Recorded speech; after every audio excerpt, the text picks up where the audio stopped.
mis queridos hermanos, que todas las promesas, dicen los que las han contado, que hay más de 7,000 promesas en las Sagradas Escrituras, 7,000 promesas de Dios para el hombre.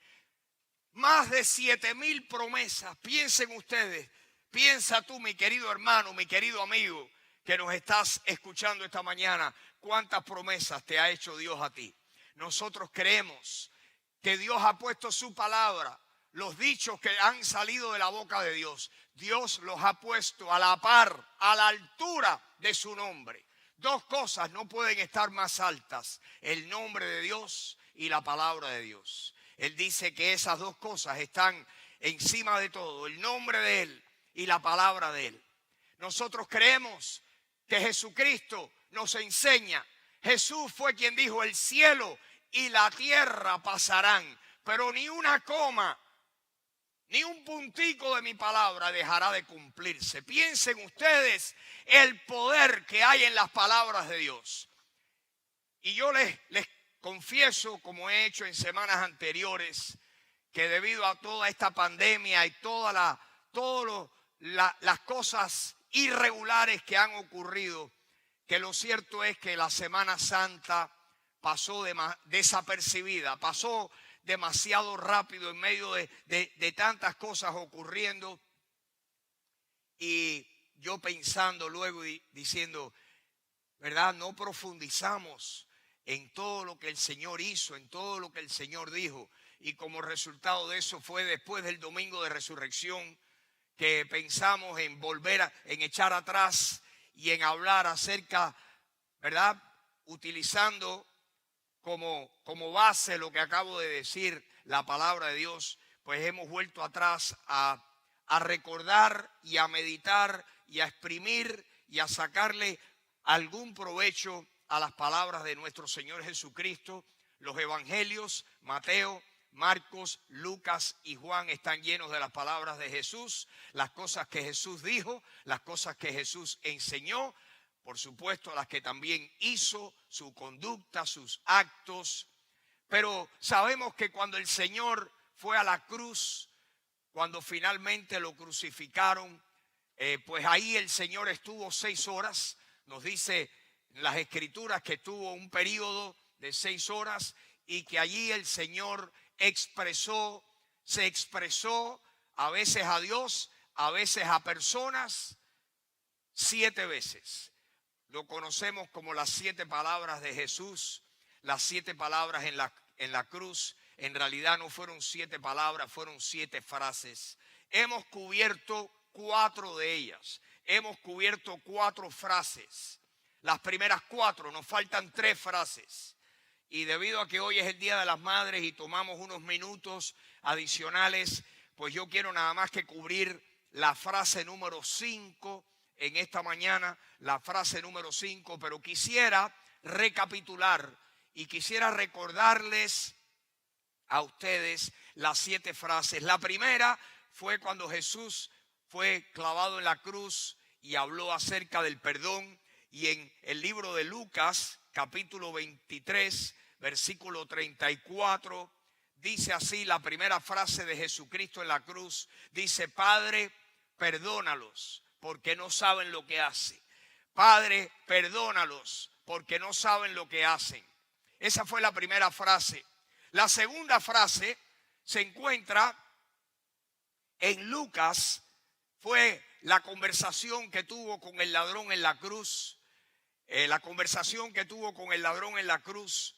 Le dijo en Lucas capítulo 23, versículo 43, le dijo al ladrón en la cruz: de cierto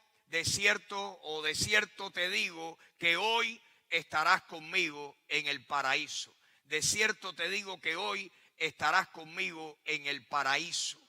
Así que esa fue la promesa de Jesús para aquel ladrón que depositó su fe en Jesucristo y que creyó en Él aún en las últimas horas de su vida. La tercera frase que cubrimos en semanas anteriores fue la conversación que Jesús tuvo con su madre y con el discípulo a quien Él amaba. Esa frase se encuentra en Juan capítulo 19, versículos 26 y 27. Dice que cuando vio allí a María y cuando vio al discípulo a quien él amaba, le dijo a María: mujer, he ahí tu hijo. Mujer, he ahí tu hijo. Y le dijo a aquel joven que estaba allí, el discípulo a quien él amaba, lo miró y le dijo: he ahí tu madre. Y nos dice la Biblia que desde aquella misma hora que ese discípulo tomó a María y la hospedó en su casa. Esa es la tercera frase. La cuarta frase se la dijo el Señor Jesucristo a su Padre, y hablamos de ella el domingo pasado, donde le dijo en lengua hebrea: Elí, Elí, lama sabactaní, que traducido es: Dios mío, ¿por qué me has desamparado? ¿Por qué me has desamparado? La explicación de ese pasaje la dimos el domingo pasado, y si usted quisiera profundizar más, yo le sugiero, le animo a que usted vaya a todos estos mensajes que están grabados, los de las últimas semanas y los aún de meses atrás, están todos grabados, han quedado recogidos ahí. La maravilla de la tecnología para poder volverlos a oír, y estas son cosas que necesitamos reflexionar. Yo no les pudiera decir a ustedes cuántas veces a lo largo de mi vida cristiana me he detenido yo a pensar y a meditar y a reflexionar en las palabras del Señor. Hoy quisiera yo compartir con ustedes probablemente la más sencilla, pero yo quisiera hoy exprimirla y sacarle provecho a esta quinta frase del Señor Jesucristo, donde el Señor habló y dice en Juan capítulo 19, vamos a leer dos versículos 28 y 29, dice así, léanlo conmigo por favor. Dice que después de esto, sabiendo Jesús que ya todo estaba consumado, dijo, para que la Escritura se cumpliera. Dijo, para que la Escritura se cumpliera, tengo sed. La quinta frase de nuestro Señor fue simplemente: tengo sed, tengo sed, tengo sed. El Señor crucificado, completamente deshidratado, dijo: tengo sed. ¿Cómo respondieron los hombres, las personas, los soldados que estaban allí? Eso lo encontramos en el versículo 29. Dice que estaba allí una vasija llena de vinagre. Aquí en nuestra Biblia se traduce vinagre, pero sabemos que era un vino probablemente amargo, un vino extremadamente barato, un vino que tomaban y que en parte le daban a los que estaban crucificados, a los reos, para tratar de alguna manera poder apaciguar su angustia, su dolor. Dice que había una vasija llena de vinagre, y entonces ellos empaparon en vinagre una esponja y poniéndola en un hisopo, en una rama, en un gajo de hisopo, dice que se le acercaron a la boca. Por supuesto, el Señor estaba más alto que los hombres, lo habían clavado, lo habían subido en aquel madero, y estaba más alto, y pues con aquella rama le extendieron y le dieron a beber. Nosotros sabemos en otro pasaje que el Señor no bebió de aquel vinagre, que no bebió, el Señor no tomó de eso. Y tengo sed. Quiero que ustedes entiendan qué estaba haciendo el Señor. El Señor estaba citando, oigan esto, el Señor estaba citando nada menos que el Salmo 69. En el Salmo 69, el rey David, las personas piensan que David era un guerrero, y lo era, y que fue rey, y lo fue. Pero lo que las personas no saben es que la Biblia nos dice en Hechos capítulo 2 que David también además de ser un gran militar y muy valiente y rey de Israel durante 40 años, que David, dice Hechos capítulo 2 versículo 30, que David también era profeta y que profetizó, y que muchos de los salmos eran profecías mesiánicas. En este caso específico, el Salmo 69, mis queridos hermanos, el Salmo 69, yo les quiero leer unos cuantos versículos en el Salmo 69, cuando la Biblia dice que para que se cumpliera la escritura, estaba escrito. Lo que yo quisiera recordarles a ustedes, en el caso de muchos, y quizás en el caso de algunos, informarles porque no lo sabían hasta este momento, es que el libro de Salmos fue escrito aproximadamente mil años antes de que Jesucristo pusiera pie aquí en la tierra. 1000 años. Quiero que escuchen algunas cosas que dice el Salmo 69. Le dice aquí en el versículo 19, le dice: tú sabes mi afrenta, mi confusión y mi oprobio. Delante de ti están todos mis adversarios.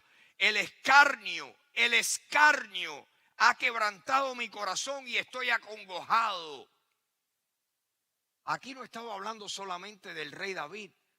Este es el famoso principio de doble referencia que tenemos en la Biblia, que el profeta, que el hombre de Dios hablaba y estaba hablando de su situación presente, pero además de eso estaba profetizando. Dios le estaba dando palabra que tenía una segunda referencia al Mesías, al futuro. Y en este caso, David no solamente estaba describiendo su situación presente, sino que estaba describiendo la situación, la realidad del Mesías que vendría 1000 años después del rey David.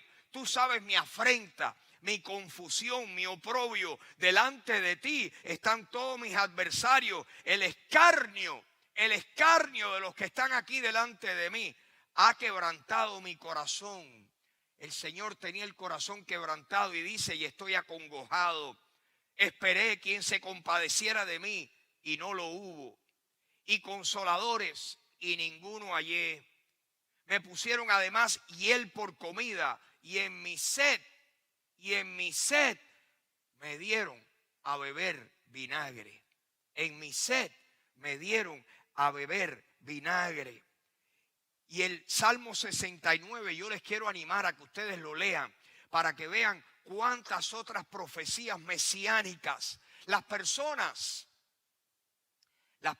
nos dicen a nosotros de que nosotros somos muy crédulos, que los cristianos somos muy crédulos, que creemos cualquier cosa, que el papel aguanta toda la tinta que le pongan, que cómo sabemos que este libro es la verdad, que aquí le han añadido y le han quitado lo que han querido. Y mis hermanos, nosotros respondemos: no, es que usted nunca se ha tomado el tiempo para escudriñar la Biblia y darse cuenta lo maravillosa que es la Biblia. ¿Se imaginan ustedes que como esta profecía que les acabo de mencionar, sabemos que más de 300 profecías se cumplieron con la vida de Jesucristo? En otras palabras, más de 300 datos acerca de su vida, de su pasión, de su muerte, de su resurrección. Más de 300 profecías fueron cumplidas al pie de la letra, perfectamente, con la venida y la vida de nuestro Señor Jesucristo. Más de 300 profecías. Y usted dice: pero Freddy, ¿cómo tú sabes? ¿Cómo tú sabes eso? Nosotros ahora tenemos la maravilla, mis queridos hermanos, de una ciencia relativamente moderna. Una ciencia moderna que se las voy a mencionar ahora. Una ciencia que los hombres comenzaron hacer investigaciones para tratar de desmentir la Biblia, para tratar de comprobar de que la Biblia era un libro lleno de cuentos de hadas y de mitos, y que los datos y que los lugares y que las fechas y que las citas que se encontraban en la Biblia no eran ciertas. Y entonces los hombres crearon una ciencia, y es la ciencia de poder estudiar las los sitios antiguos, y esa ciencia se llama la arqueología. La arqueología. Y la arqueología, en vez de convertirse en el peor enemigo del cristianismo, se ha convertido en el mejor aliado del cristianismo. Es más, les quiero mostrar algo acerca de la arqueología. Como ustedes saben, estuvimos hace unos meses en Israel, y si Dios quiere y estas cosas se vuelven a la normalidad, muchos de ustedes vamos a, junto conmigo, si Dios quiere y Dios nos lo permite, vamos a regresar a Israel. Y yo espero que visitemos este lugar que les quiero mostrar, esta fotografía. Y quiero ponerles aquí un museo que hay en Israel, que se llama el Museo de Israel. Esos son todos los edificios de ese museo. Observen ustedes que es uno de los museos más importantes del mundo. Y cuántas reliquias, y cuántos descubrimientos, y cuánta arqueología, y cuánto arte antiguo, y cuántas cosas de distintas culturas del Medio Oriente se encuentran ahí en exposiciones en ese Museo de Israel. Pero miren cuántos edificios hay. Ahora les quiero mostrar un edificio en particular que hay en ese museo. ¿Ven ese edificio redondo? En ese edificio es donde tienen una cosa que los arqueólogos descubrieron, que se llaman los rollos del Mar Muerto. Los rollos del Mar Muerto están ahí en una exposición, y las personas que van a este museo pueden verlo. ¿Qué son los rollos del Mar Muerto? Pues son aproximadamente 100,000 fragmentos de rollos, de pergaminos, 100,000 fragmentos con palabras escritas en hebreo que se descubrieron. ¿Dónde? Pues les voy a mostrar dónde se descubrieron. En unas cuevas, si me ponen las cuevas ahí, esas se llaman las cuevas de Qumran. Cuando usted visita Israel, usted va por el Mar Muerto y usted mira a la izquierda, si va caminando hacia el sur, en el autobús que lo llevan, ¿verdad?, a hacer un peregrinaje, y usted ve el Mar Muerto allí, y mira a la derecha y ve el área que es conocida como el área de Qumran, y usted ve cuevas como esas, muchas de ellas. Y hay un lugar que es exactamente las cuevas de Qumran, que también en este momento es un parque nacional, y usted puede bajarse y usted puede visitar el lugar donde los pergaminos, unos niños descubrieron que en algunas de esas cuevas habían unos rollos que estaban metidos ahí, y cuando los llevaron a la ciudad y empezaron a investigarlos, descubrieron, esos son los pergaminos, si me los pueden poner. Así lucían los pergaminos, los rollos del Mar Muerto. Y descubrieron que una comunidad que vivió ahí antes de la época de Jesucristo, que se habían separado de Jerusalén para estar separados de aquel mundo, tal vez un mundo descabellado y un mundo inmoral, y esta comunidad religiosa se habían ido y vivían en las cuevas de Qumran, y cuando allí pues atacaron los romanos, etcétera, tuvieron que salir huyendo y dejaron los pergaminos del Antiguo Testamento, y ahí están los rollos del Mar Muerto, y nosotros podemos ver fragmentos de esos rollos del Mar Muerto en el Museo de Israel. Y qué interesante que el Salmo 69, que el libro de Salmos es parte de los pergaminos en el Mar Muerto. En otras palabras, el papel no aguantó lo que le escribieran. Nosotros sabemos que esos pergaminos existían, y esas escrituras, como el Salmo 69, como el Salmo 22, como Isaías 53, más de 300 profecías escritas antes que Jesucristo pusiera pie sobre la tierra. Las profecías lo que se han convertido es la fortaleza, la solidez, la seguridad de que nosotros estamos creyendo un libro que verdaderamente es la palabra de Dios. Y cuando Jesucristo dijo, tengo sed, quiero que vuelvan a esa escritura, por favor, aquí en la pantalla. Cuando Jesucristo dijo, tengo sed, ¿para qué lo dijo? Dice aquí en Juan capítulo 19, ¿verdad? En Juan capítulo 19, versículos 28 y 29, dice que sabiendo Jesús que estaba todo ya cumplido, dijo, para que la escritura se cumpliera. Tengo sed, tengo sed. Jesucristo estaba cumpliendo aún la más pequeña, la más minuciosa escritura. Tengo sed, tengo sed. Y en esta mañana yo quisiera que usted pensara que toda escritura, piensen ustedes que el Señor pidió, que tuvo sed y le dieron a beber vinagre. Un vino barato, malo, probablemente echado a perder por lo viejo que era. No le dieron a beber agua. ¿Qué le daría usted al Señor Jesucristo? Ahí es donde vemos la maldad del hombre. Los hombres que habían rodeado, que estaban allí al pie de aquella cruz, los que tenían la autoridad para poderle dar algo de beber, lo que le dieron, no cumplieron los deseos del Señor. Tengo sed, y lo maltrataron aún en ese momento de debilidad, en ese momento donde su vida estaba terminándose, ¿verdad? Pero más que eso, mis hermanos, ¿por qué es que Jesús dijo tengo sed? Es porque Dios quiere que usted y yo entendamos la completa, la absoluta humanidad de Jesucristo. Jesucristo, las personas, ya ha habido una doctrina equivocada que existió hace años de que Jesucristo era un espíritu, que no era físicamente hombre. Y esa doctrina, los cristianos de los primeros siglos tuvieron que combatir esa doctrina. Siempre hay errores acerca de quién es Jesucristo. Por eso todos los ataques, los peores ataques contra el cristianismo van en dos áreas. La Biblia no es la palabra de Dios y Jesucristo no es Dios hecho hombre. Esos son los dos mayores ataques que hay en la humanidad, en la historia del mundo. Aquí el Señor estaba dejándonos saber que Él era completamente humano y era Dios. Jesucristo tenía una perfecta humanidad, pero también tenía una perfecta divinidad. Jesús como hombre tuvo sed.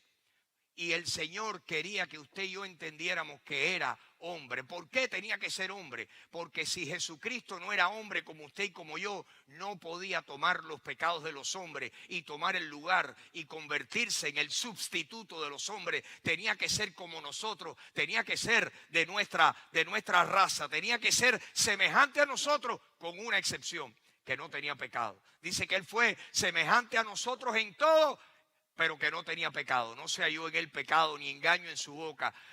Con esa excepción, en todo lo demás tenía que parecerse a nosotros. Piensen ustedes que usted y yo tenemos sed. Jesús tuvo sed. Nos está demostrando que Él era hombre. Qué interesante que el mismo que dijo tengo sed y tenía que depender de que alguien le diera agua de beber. Ese mismo Jesús, el hombre Jesús que dijo tengo sed, cuando habló como Dios, le dijo a una mujer, si tú supieras quién te pide a ti agua. En Juan capítulo 4, aquella mujer que estaba en el pozo, allí en Samaria, si tú supieras quién es el que te pide a ti agua, tú le pedirías a Él y Él te daría agua que salte en ti para vida eterna. El que tuvo sed nos puede dar a beber agua de vida. Tuvo hambre Jesús, el que tuvo hambre, porque comió con sus discípulos, comió como hombre comió. Y dice en Juan capítulo 6 que un día multiplicó los panes y los peces y comieron más de 5,000 personas y que sobraron 12 cestas de comida. El que tuvo hambre y comió y dependió de que le dieran un pedazo de comida, un plato de comida y un pescado, y que comió con sus discípulos allí junto al mar de Galilea. Multiplicó los panes y los peces. Como hombre tuvo hambre, pero como Dios tenía el poder de hacer un milagro y multiplicar los panes y los peces. El que tuvo sueño se quedó dormido en un barco. Y se levantaron los vientos en el mar de Galilea. Se levantaron los vientos y aquel barco casi que se hundía. Y los discípulos, exaltados, asustados, temerosos, lo despertaron y le dijeron: Señor, estamos muriéndonos y tú estás dormido. Y el Señor se despertó y con una palabra le dijo a los vientos: cálmense. Y se calmaron los vientos. El que estaba dormido, el que durmió, se pudo despertar y en un instante con una palabra calmar los vientos. Y aquellos que lo oyeron dijeron: ¿quién es este? ¿Quién es este que con una palabra puede calmar los vientos?